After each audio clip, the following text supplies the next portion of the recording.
Welcome, everybody, to this edition of The Rundown presented by Dick's Sporting Goods. And in this edition, Darren Yappy went loon hunting in Minnesota. Colorado, they're going to welcome Atlanta United to the Mile High City. And we go off the pitch with defender Noah Cobb. Let's get into it.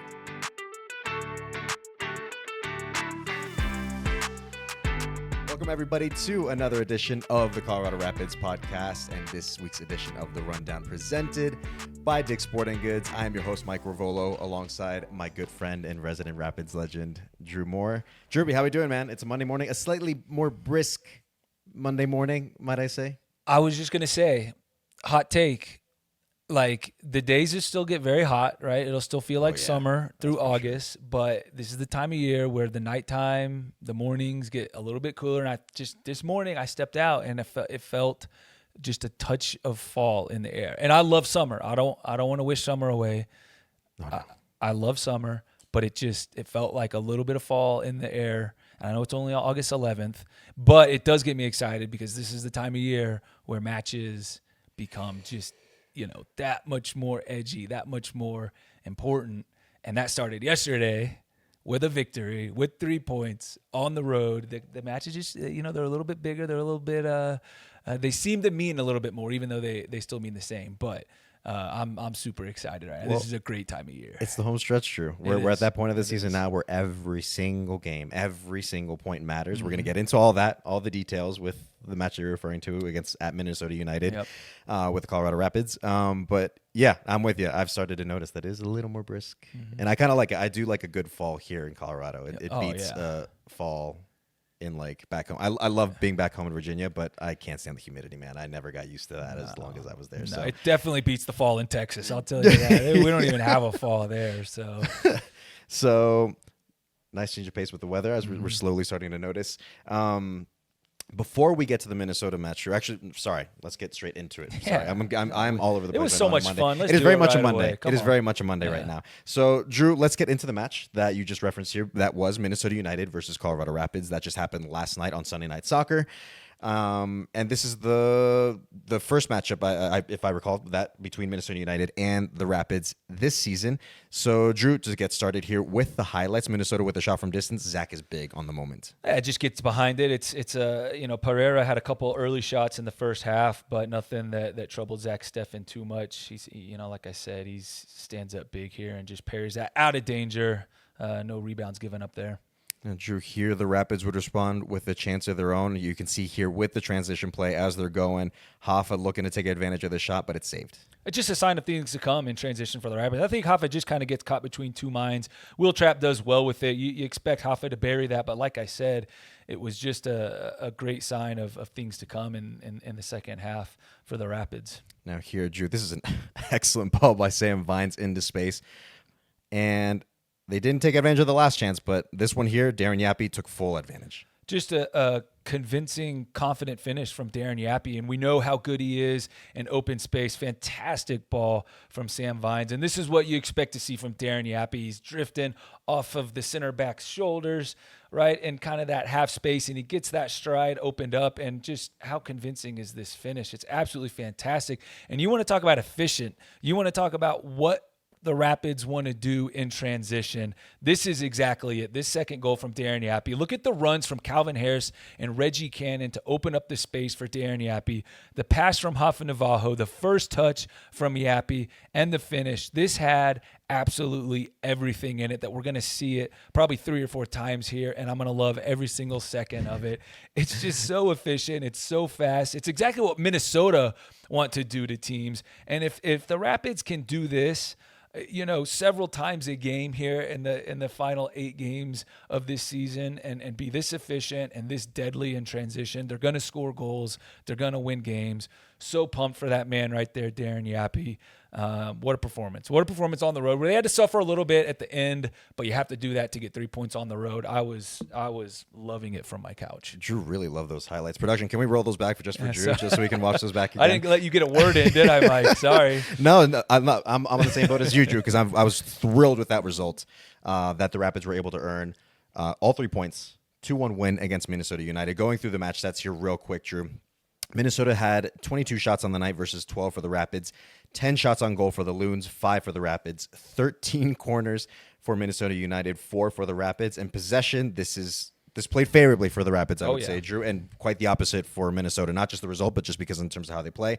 57.5% possession for Minnesota versus 42.5% for the Rapids. So straight into it, Drew, I want to get your thoughts on what was a very, very big 3 points on the road for this Rapids side. I thought it was so interesting the way the Rapids lined up in this match. Basically mirrored in a lot of sense what Minnesota United did, like 5 at the back or 3 at the back and the wing backs, and Chris Armas basically said, we're going to be better than you on the day, kind of at what you do, we're going to give you the ball a little bit, which we know the Loons don't like doing that, right? 57% of the ball, like only 1 goal scored, and it was, we didn't see it on the highlights, but it was a good goal from them, but it's really all they had. Zach had to make a couple good saves. Like I said, we had to defend, we had to suffer a little bit, as Chris Armas likes to say, but did that no problem. But just, matched them up kind of 1 for 1 all over the field, and we were the better side on the day. We played with energy when it was time to play with energy. We played organized and compact when it was time to play organized and compact. We had really good performances pretty much all over the field. Nobody stood out as having like a so-so performance. I thought everybody's performance was above average. Even some of the guys that maybe didn't see the Calvin Harris run that draws 2 defenders away from Darren Yappy with Reggie Cannon. Like it was a really fun, interesting match to watch. And when you put that kind of effort forward and you stay on the same page for 90 minutes, and it's not one man that stands out. It's kind of, although Darren Yappy obviously stood out, but some unselfish play from some of the players. I thought it was almost as complete of a 90 minutes as the Rapids have put together this season. It was a complete team performance, Drew. It felt like it, just like you said, where it took absolutely everybody to put in the shift to walk out of a very difficult place to play against. As we've talked about multiple times on this podcast, how good Minnesota United is. They're not the team that's going to possess the ball like Barcelona from back in the day and with tiki-taka or anything like that. They know exactly who they are, what they're about, and they've shown how effective they can be. And the Rapids gave them a dose of their own medicine with what I would call textbook transition play, Drew. The movement off the ball, anyone who was on the ball, whether they were passing or dribbling to get both goals, Yappy being the beneficiary of those 2 with his first MLS brace. It was just excellent, Drew. Like I was just thoroughly impressed with how the Rapids were just suffered together, suffered for each other to see out. I'd say a very important win, especially as the Rapids are looking to try to make the playoffs. Like we said, we're in the home stretch now of this season, and playoff spots are very much up for grabs with the Rapids where they sit on the table right now. It was an excellent performance all around, and the transition play in particular was, oh man, chef's kiss. That's all I can really say about it because it was excellent. And like I mentioned Darren Yappy in there, Drew. So he got his first MLS brace, 2 goals on the night to help the Rapids earn all 3 points. So that puts him at 6 goals and 2 assists on the season. Drew, he looks scary. He does. He looks very scary. He does. And as the second half started and Yappy kind of started to do his thing, I was like, God, he's just looked so good this season, And if he starts to consistently put the ball in the back of the net like he showed in Minnesota he can do, and obviously we've seen him do it at times this season, but to get your first brace, right, that's got to just fill him with confidence. And they were decisive. They were convincing. Like I said, it was, a little bit of separation, finish into the back post, right? The second goal, a great first touch, hammer it into the back post. And if he starts figuring out, hey, I can put the ball in the back of the net as well. He's already a handful. He's doing so many of the little things so well that, maybe doesn't always get noticed. He's drawing attention away from Rafa Navajo as well. That's been a really good combination at times this season. Darren Yappy just continues to quietly have a fantastic season, but it's not going to be quiet if he continues to be as deadly finishing as he was against Minnesota. It's going to be very loud, and people are really going to start to take notice, and I'm loving every second of it. Drew, I don't know, like this performance that he had kind of made me roll back the years a little bit to 2021. So that was my first year at the club, and I just happened to be there when Yappy was signing his first team contract, when he was first officially joining the first team here at the Colorado Rapids from the academy. And I think back to that young kid who signed his first team contract. And then in 2022, when he finally gets his first team debut off the bench against Sporting Kansas City, if I recall correctly, to see the Yappy from then to do what he just did now and be, I think, as scary as any attacker in this league with that sort of performance that he put in against Minnesota United. It's incredible to have been able to witness that growth from Yappy from when he's signing his first team contract, just a young kid looking to kind of fulfill his dreams and try to follow through and do exactly what he's doing right now as being a very big, key, important player for the Rapids and doing what he's doing, scoring goals and being pretty effective at it as well. And even outside of that, as you mentioned, Drew, all the little things he's doing off the ball as well. I was watching Yappy's post-game press conference yesterday after the match against Minnesota, and you mentioned the duo, him and Hoffa, those two up front, and he looks up to Hoffa. He uses, and there's very much worse reference points you can use compared to Hoffa Navajo, who I think has a third long, to be honest with you, with the shift he put in against Minnesota United as well. So just in general, just to see that growth from Yappy from when he first signed his first team contract with the Rapids to see what he just did against Minnesota United is incredible. Honestly, it's really incredible to see and kind of I don't know. It was a very nice little thing. Kind of reflect back on. It's like, man, Yappy's come a long way, and he's only 20, Drew. Yeah, he's 20 years old and is a menace for opposing defenses. He is. Life as a number 9 or a striker or a forward in MLS is hard, man. It is difficult. You're playing against big, strong defenders, right? That are physical, that are aggressive. And if you're not scoring goals as a forward, then you're down on yourself, right? And Yappy gets down on himself when he's not producing, when he's not scoring goals. He's doing everything else extremely well, and he has come up with some goals. But if he starts scoring goals like this at the rate that he was against, I know it was only 2 goals, in one game. I don't want to get too excited. But life as a forward, as a striker in MLS is very hard, and it goes through its ups and downs. It's all about form, and right now he is in phenomenal form, and he needs to continue to ride this wave. And the Rapids really want him to continue to ride this wave. We'll be interested to see how he builds off of this. Hopefully seeing more of those performances, especially as we mentioned, we're in this home stretch now. This every single point and every single match matters. Yeah. As teams are trying to figure out where they sit in the playoffs, if they even make the playoffs to begin with, right? And the Rapids right now are flirting with that red line, with the playoff line to see where they fit. So those 3 points at Minnesota, huge. Huge. And you said it. It's just a great team performance because Maxu looked fantastic. Reggie Cannon again looked fantastic. I thought Cole Bassett and Oliver Larraz were really, really good and solid in the middle of the field. The subs came on and made a difference as well. Sam Vines looked great. It was a great performance. It was all around. Yeah, it was fantastic to see, Drew. And with some of the guys you were listening, just to kind of put a bow on all that, is Hoffa as well. I mentioned him very briefly. Just like he likes to check it into the midfield sometimes a little bit to try to connect with the play. But in this game, it was a lot more of like helping defensively. Like the way, like I say a little bit tongue in cheek, like that he has a third lung. I kind of do wonder sometimes if he does, because the way he runs and puts his body on the line basically for this team to try to defend, work both sides of the ball, defensively and offensively. Like I've said before, it makes me safely assume that he is the hardest working and even maybe the best number 9 in this league. Agreed. Like that's one of those players that you build your team around, and thankful that we have someone as selfless as Hoffa, because typically you think of number 9s. They just sit in the box and wait for service, and if they don't get it, they're not really doing much to contribute to the team outside of that. But Hoffa is the complete opposite of that. So him with literally everybody else that was on the pitch, that stepped onto the pitch last night against Minnesota United, put in one heck of a performance to get a huge 3 points. So that'll put a bow on that recap, which again, a big bow, just a very big burgundy bow, very sweet 3 points for the Rapids to get at a difficult place to play against a very good Minnesota United side. Moving on to a little bit of news and notes here that we had. So this is a very notable one, Drew. So this is something we were not privy to or getting information on until actually after we were filming the last podcast. Right. Yep. So it's only now that we're able to bring it up, as many might imagine, with Georgi Mihailovic. Georgi Mihailovic, with kind of what had been going on, he had requested the trade over to Toronto FC. The Rapids were able to kind of facilitate that trade for him to make the move from the Colorado Rapids to Toronto FC. And really, Drew, it's an opportunity for Georgie. He felt that was a different opportunity he wanted to explore and look at and try to take advantage of, which seeing that there was serious interest in him from the club, from Toronto FC.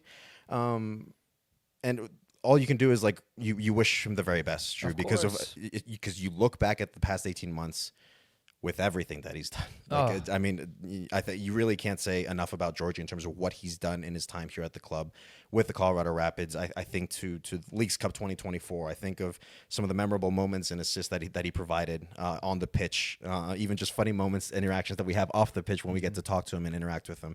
So that's like really the most you can do is just you wish the best for somebody, right? Like, there's no ill will or anything like that. You wish the very best for Georgie as he explores this new venture. That's the business of the game, right? Exactly. As much as we, even for us, right? Like we're in a fortunate space to get to know someone like Georgie and interact with him, get to know him personally. But these sort of things come up. So that's where, again, as a club and us individually, that we wish Georgie all the best, as he moves on to Toronto FC. So of course it leaves a bit of a gap, right? When you lose somebody like that. But as we just talked about, Drew, this performance against Minnesota United shows that this is a young team with a lot of good players, that can put in a shift, have quality, and can go toe-to-toe with anybody in this league. On their day, the Rapids can go up against anybody in this league, in the Western Conference, in the Eastern Conference, get results on top of that as well. And, of course, as we know, that the Rapids are busy themselves in the transfer market as well. So recently, it was on Friday, I believe, if memory serves, that Alexis Mañoma, so Colombian winger, coming over on loan from Estudiantes de La Plata in Argentina to the Colorado Rapids. So in addition there, that Rapids fans can look forward to someone. I was looking at just a few highlights of Alexis. Very like nimble and can squeeze out of spaces and very kind of aware of like very good spatial awareness. So I feel like he's not just a guy that's just fat. He's fast and kind of run down the line and just, be threatening with like his pace, but I think he's got a little bit more that you would like to see in a winger. And so it's going to be exciting to see how he kind of comes in, settles in with the Rapids. It'll be nice to see him. We have yet to meet him. Yeah. But it'll be nice to meet him and see him, how he settles in with the group and see how he can contribute. Again, as we've mentioned multiple times before, it's an important stretch that the Rapids have ahead of them with these eight very, very important games for the regular season in MLS. For sure. Every transfer window is an opportunity to make yourselves better, right? And it's sometimes an opportunity for players to go on to different adventures, So we'll certainly miss Georgie. We were big fans of him here, I think he'll go and do extremely well in Toronto. It's a great club that I obviously hold very dear to my heart as well, and a coaching staff that I think we all hold very dear to our hearts also, and really excited to see Alexis, to see how he comes in and, leaves his impact and gets integrated in with the team. I think it's a good opportunity, a good system for him to be in, and it's a great time to get some fresh legs as we hit this home stretch here. Yeah. So moving on from that bit of news and notes and kind of looking back to Leagues Cup. So we obviously put a bow on that. Yep. It was this past Thursday in LA against Cruz Azul. Going into that match, Drew, the Rapids knew that they were already eliminated just because of some results, how those played out the night before. So one could say, okay, it's the last game. We're already eliminated from Leagues Cup. There's no value in that. No, quite the opposite, Drew, I would say. The value being in that you're looking at other players who might want to be able to step up and show what they're about, cut their teeth and really show that they deserve a position, be it as a starter, at least maybe a frequent sub off the bench. And we definitely did see that between Sam Bassett, Alex Harris, Sidney Wathuda, who was called up with a short-term agreement from Rapids too. In terms of the match itself, we saw that Hoffa got a goal very early on, and thanks to Sidney, that he was aware. What a touch, what a pass. Yeah, so there was good awareness from Sidney to notice Hoffa, and Hoffa opens the scoring there. And then Noah Cobb, in terms of new additions that we had at the club here, he's on loan from Atlanta United. He got to make his Rapids debut in that Leagues Cup match. So it was nice to see multiple faces, kind of like whether they're brand new faces or haven't gotten as many minutes or any minutes at all, see them show up and play as much as they did. Like, so there was three guys that I mentioned between Sam Bassett, Alex Harris, Sidney Wathuda. They played all 90 minutes, even partook in the PK shootout afterwards. They all scored their PKs. Yep.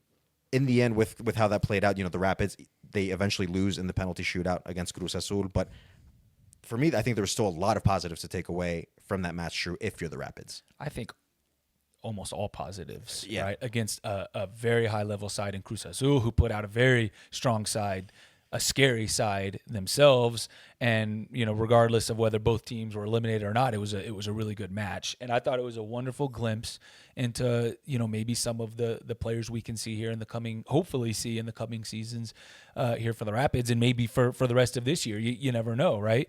I thought the players you mentioned, Sam Bassett, Alex Harris, Sidney Wathuta, all fantastic, right? The energy that the entire 11 that started the match brought from minute one was phenomenal.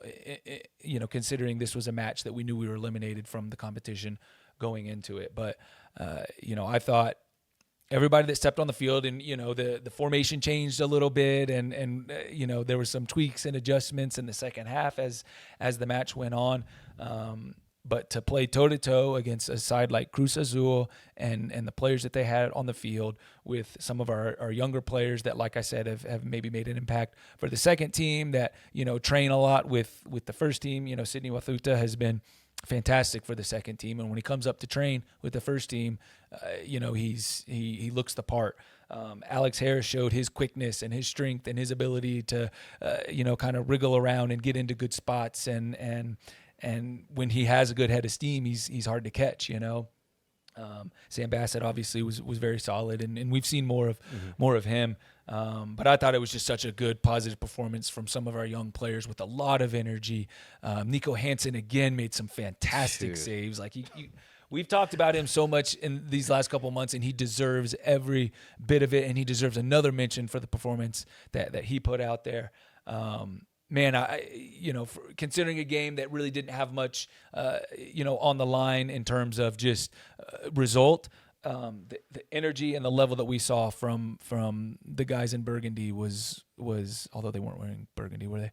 Was pretty awesome. Was pretty awesome to see. Yeah, that's for me. That's exactly the same page. Like, there was just so many positives to take from a match, which is widely enough that there was nothing on the line. But you look at the performances, you look at the Rapids almost getting a result against. Keep in mind, this is the 2025 CONCACAF Champions Cup champion. They had a 1 next to their name because they were the top seed overall. Yes, going into this tournament, and they did not hold back with their lineup. No. They like this was Rodriguez, Sepulveda, Romero. Everybody True. was like, if anything, they probably saw this as a match as to kind of maybe try to redeem themselves from what happened against that match against Seattle. Yeah. So it's not like they were going into this match thinking, whatever, it's the last match. Like, no, as we saw with the lineup, as we saw with the way that they played and the intent that they played with, the Rapids were toe-to-toe with them, and considering the rotated lineup from the Rapids and some tweaks in the formation as well. Yeah, for me, nothing but positives to take from that match, even with the loss, even with the match that was just had nothing on the line in the end. So that was extremely exciting to see, for with the performances and some of the new faces that we saw on the night. So that put a bow on our Leagues Cup campaign, unfortunately, but plenty of positives to take. For sure. Again, I keep saying it, but we're in that time now where it's just such an important stretch of the season to figure out if we make playoffs or not, like, and where we seed if that is the case. So nice to see a few faces there kind of show out. And this is where you want to see that you have some depth, right? Yep. Because you're coming into this stretch, you're going to need your depth, right? And we saw against Cruz Azul, we thought we did. We've seen it at times. We know we have some good depth going for us right now. Yeah, so that's incredibly exciting to see for the rest of the season and see how things play out for the Colorado Rapids. So, that's going to do it for the Leagues Cup wrap, since that was the last match for the Rapids. Moving on to MLS, into the home stretch, into what is going to be a very, very vital part of the final part of the 2025 season for the Rapids. All right, and we are going off the pitch with defender Noah Cobb. Noah, welcome to the Colorado Rapids podcast. We're so happy to have you with us, man, and welcome to the club in general, since you're just you're a newcomer here at the Colorado Rapids. Welcome, and we're so happy to have you, man. How are you doing? I'm great. Thanks for having me on, guys. It's a pleasure. Yeah, thank you, guys. Yeah, no, listen, I have not gotten the chance to formally meet you yet, so it's very nice to kind of see you here and actually get everybody else the opportunity to get to know you as well, since you just got here, I'd say about a couple weeks ago, since you recently made your loan move over from Atlanta. To get things started, Noah, how have you settled here in Denver, in Colorado, both between on and off the pitch? Yeah, I mean, my first impressions just as a city, off the field, I'm loving it. I think, it's quite a bit different to the Southeast where I'm from. It's pretty flat. There's, you can see so far. Like I can see all the way in downtown from out near the stadium, and that's something I'm not used to. And yeah, like I'm loving the city. I've gotten to explore just a little bit, not too much. And then on the field's been great. Chris and his staff have been really good in helping me settle in. And then obviously it's a great locker room full of great guys. So it's been a super easy transition. No, I know we're super excited to have you here, and you've made a really good, first impression, certainly on me. And I want to ask you about your work ethic, because your first couple of days you came in, you showed up early, which I always kind of did as a player, and I love seeing that. And I was kind of like, let's see if this sticks, and it has. You continue to come in early and put the work in, and on the training field, just a really good mentality. Where does that work ethic come from? Is it a family thing? Is it, from some of the older players that you've learned from? Where does this work ethic come from?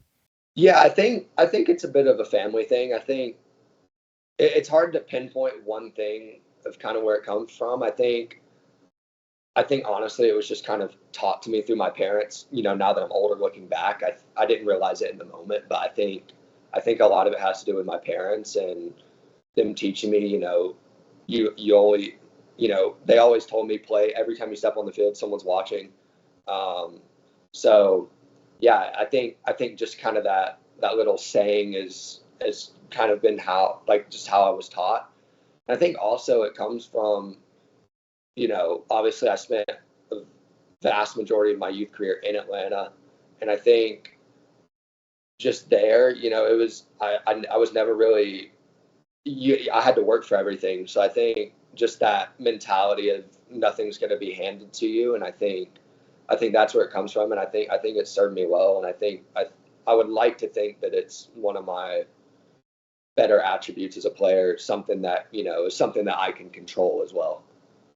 Well, I think that's something that fans will love. And certainly you remind me of a blue collar hard worker. Which is great to see. And I want to ask you how, that might kind of translate on game day. We've gotten a couple glimpses of you now in matches. Have the fans, what can they kind of expect from you on the field when they do see you suit up on match day? Yeah, I think it's that same work ethic.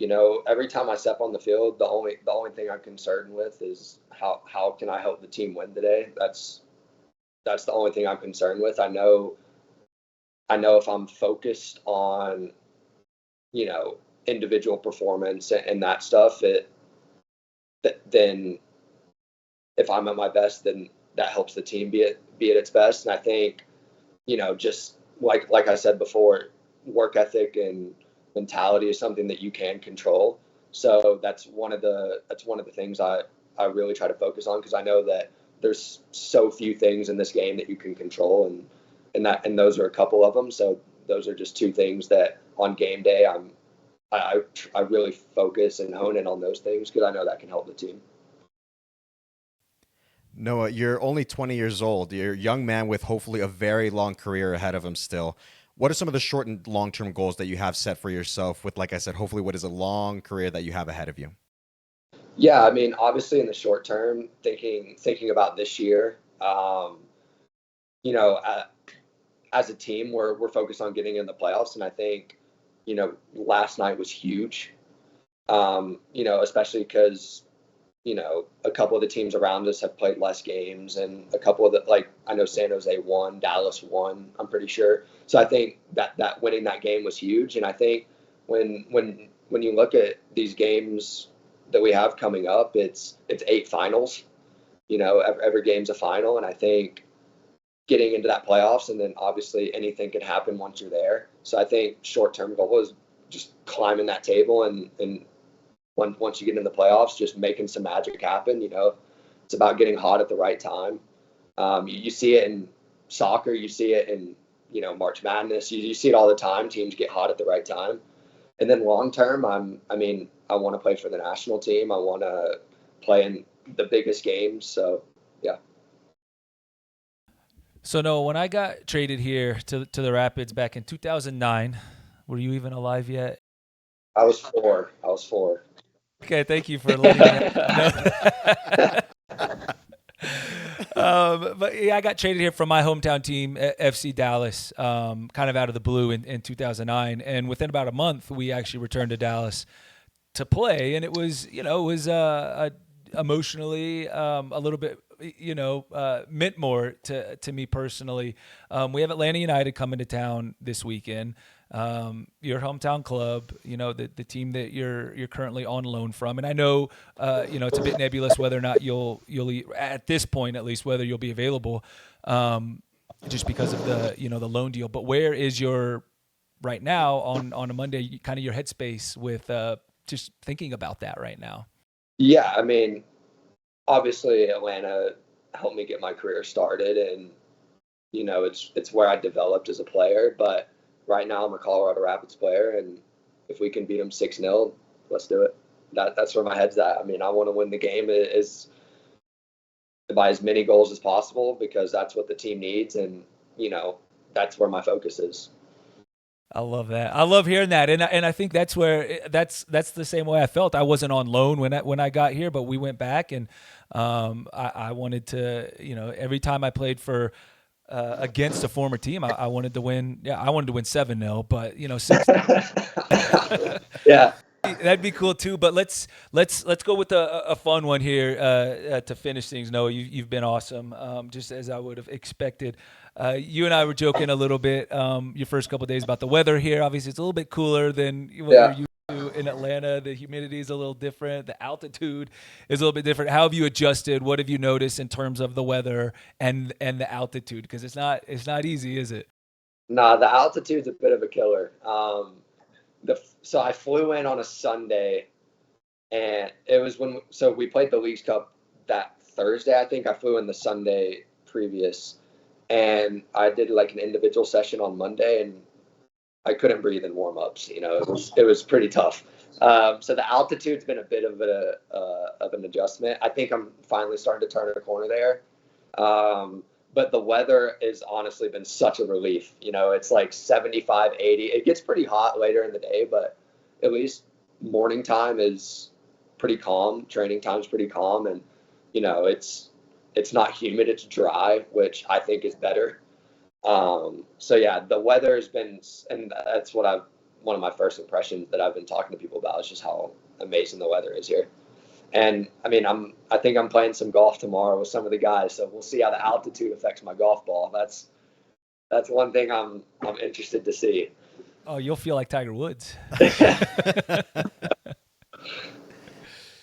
Well, listen, Noah, it's been so nice to have you here on the Colorado Rapids podcast with us, for us to get to know you, for the fans, for the viewers and listeners to get to know you, since, again, you just got to the club within the past couple weeks. And, of course, seeing you put in 2 solid performances between Leagues Cup against Cruz Azul and with the win last night at Minnesota United. So, Noah, we're super, super excited to have you here at the club, and we're looking forward to these 8 finals, as you put it, these 8 finals that wait ahead for the Colorado Rapids, trying to make that push for the playoffs. So, Noah, thank you so much for joining us, man. We appreciate the time. Yeah, I really appreciate you guys. Thanks for having me. All right, Drew. So that was a nice little look back at the Minnesota match, which I'm going to gush about for a little bit just because of how great that result was. Got to know and speak with Noah Cobb a little bit, get to know him, and hopefully the viewers and listeners really got to get a sense of what he's like. Such a young center back. Crazy to think he's only 20 years old. But now we're going to look ahead to the upcoming match that we have on Saturday, August 16th. Colorado Rapids versus Atlanta United.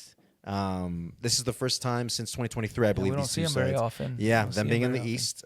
This will be the first time. I can't even think of when the last time was they actually came out. I think it was 2022, if I recall. Yeah, you were still playing early in the year, right? Yeah, it was cold actually. Yes, I remember. Was it the home opener? I think it was. It might have been after. I want to say it was after. So the first time since 2022, when you were still playing, Drew, that Atlanta will be here at Dick's Sporting Goods Park. As I mentioned, that match is going to be Saturday, August 16th, 7:30 p.m. Mountain Time. It definitely will not be as cold as that match a few years ago. You can get your tickets today, which is ideal, as I always suggest, coming out here to Dick's Sporting Goods Park, or you can watch on MLS Season Pass on Apple TV. Something to note with this match in particular, post-game, after the match, is that the Colorado Rapids are going to retire Marcelo Balboa's iconic legend number 17 after the match, and there'll be fireworks after the match as well. That is something we extremely highly suggest, if that's a way of describing it, that you guys stay post game for after the match against Atlanta United to honor an American legend, an American soccer legend, quite frankly, let alone a Colorado Rapids legend, in Marcelo Balboa. His resume speaks for itself with what he's done for the Colorado Rapids and the U.S. men's national team playing in that '94 World Cup. That World Cup that kind of set the stage for where soccer in this country has been able to go. Right. So please, I would highly, highly suggest you stay post game to be able to honor an American soccer legend, not just a Colorado Rapids legend. And he's still involved, right? He still coaches in the academy. He calls matches for Apple TV, of course. But man, this guy is honestly, get out here and pay tributes to a Rapids legend and a U.S. soccer legend, Marcelo Balboa. He's not just bicycle kicks and long hair and good looking. This guy was class on the field, and he'd leave one on you, right? But the level that he played at, the hunger that he played with, I used to love watching him, even though he, played against when I was supporting the Dallas Burn way back in the day, and he scored in the home opener here, the first ever match back at the old Mile High Stadium, and that was really the first time I, became a Marcelo Balboa fan. I know it was the bicycle kick in the World Cup, but still, come out here and pay tribute to Marcelo Balboa, a club legend. The word legend gets thrown around a lot, Drew, but we are legitimately talking about an American soccer legend, and like we said, a Colorado Rapids legend, and for everything that he's done for the game in this country is just. It speaks for itself, and we can't be thankful enough because of where the game is in this day and age. So yes, just stay post game to be able to celebrate a legend in Marcelo Balboa. After the Atlanta United game. After the 3 points. Hopefully, knock on wood. So in terms of the match, Drew, looking ahead to this match against Atlanta United, let's look at how Atlanta's been doing, which not the greatest of times for Atlanta. It's not 2018 when they won the MLS Cup, I'll tell you that much. They're winless in their last 9 matches, Drew. 0 wins, 4 losses, 5 draws. That streak extends back to May 31st when they lost against the New York Red Bulls. They are 0-7-5 on the road. They have yet to win a match on the road this season, Drew. And as we know, points on the road they're difficult to come by, but you still need to grab some along the way. And Atlanta United have struggled tremendously this season to do so. Let's compare the two teams, Drew. In terms of records, we're looking at Colorado, who are 9-11-6. Atlanta are 4-11-10. Points, Colorado have 33. Atlanta have 22. Goals scored, Colorado have scored 33, Atlanta have scored 30. Goals against, Colorado have conceded 40, Atlanta have conceded 46. And average possession, Colorado at 43.4% average possession on the season, and Atlanta 51.4%.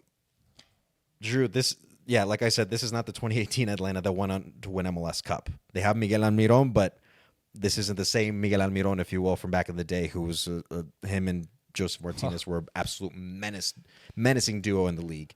So this past offseason, they spent a lot of money, Drew. Emmanuel Latelaz, who they spent a $22 million transfer fee on him to get him from Middlesbrough in the English Championship. Last I checked, $22 million is a lot of money. 7 goals in MLS, just 2 since March, Drew. So it sounds like he's kind of started pretty hot, but has gone ice cold since. Miguel Almiron, they brought him over in this past offseason to bring him back to the club after a $10 million transfer from Newcastle United. And he has 3 goals and 6 assists on the season so far. So some numbers there, but not as productive maybe as they would have hoped from someone like Miguel Almiron. Right. Atlanta, they've given up the 4th most goals in MLS. I'm going to ask you very simply, Drew, what's gone wrong with Atlanta this year? Man.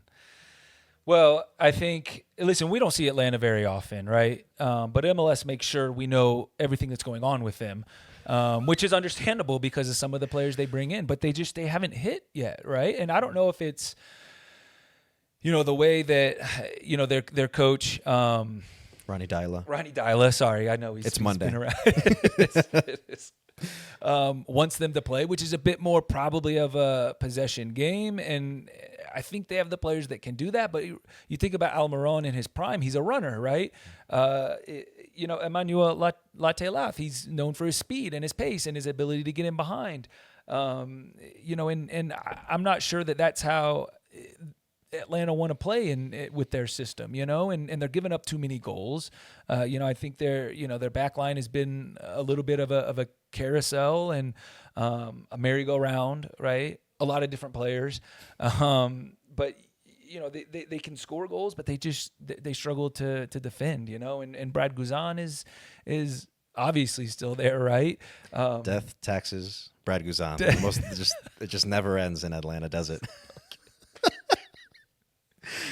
Yes.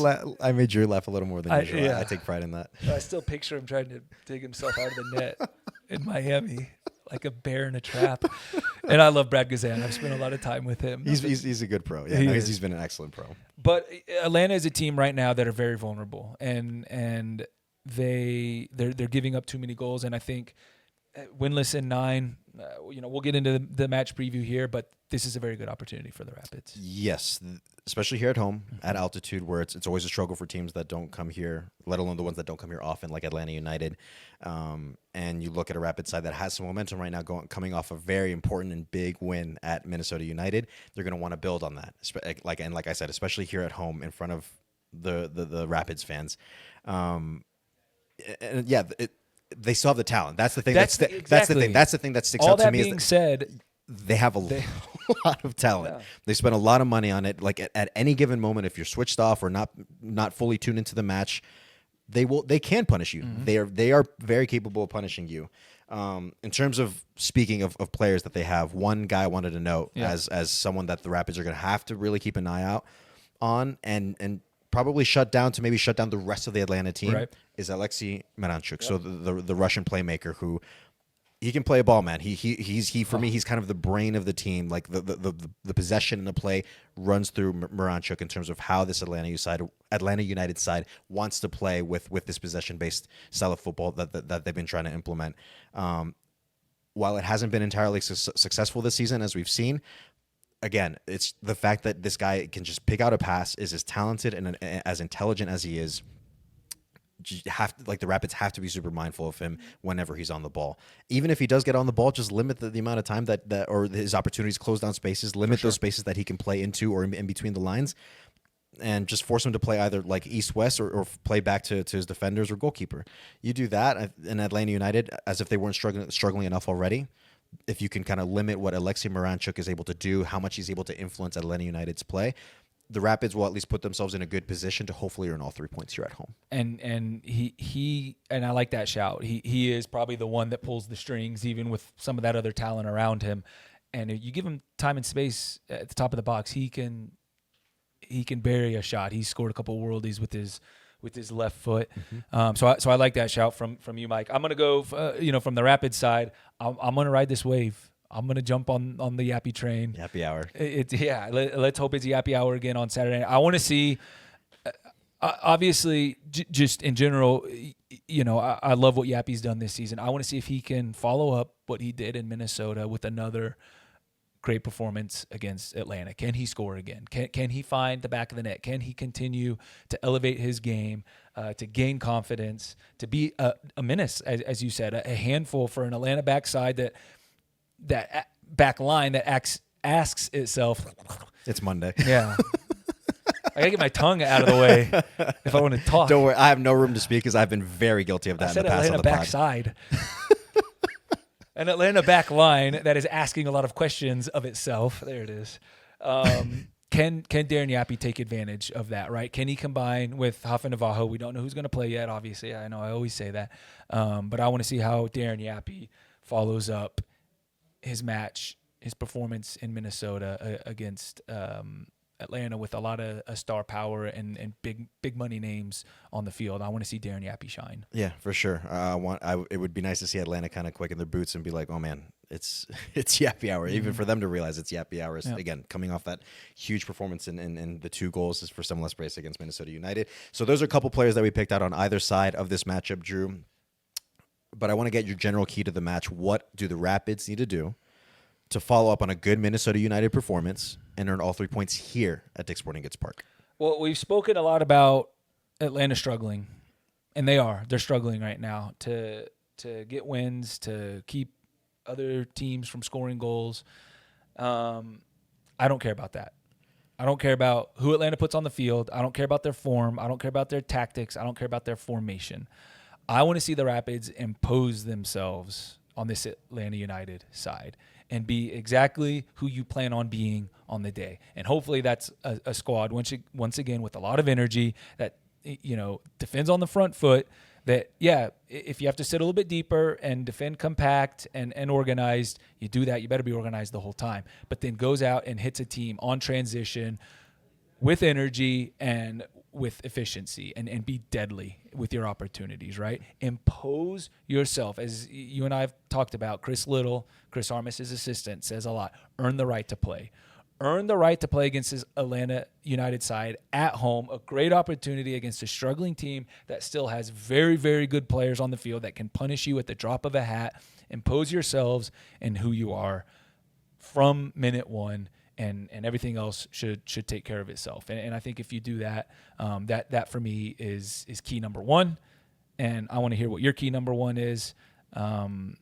For the Rapids to find success on Saturday. Yeah, Drew, I'm going to take a little bit something you mentioned in there in terms of building on the fact that you said impose yourself on Atlanta United, especially here at altitude, because it's going to be a struggle for them at some point once minute just 55. Ask Noah Cobb.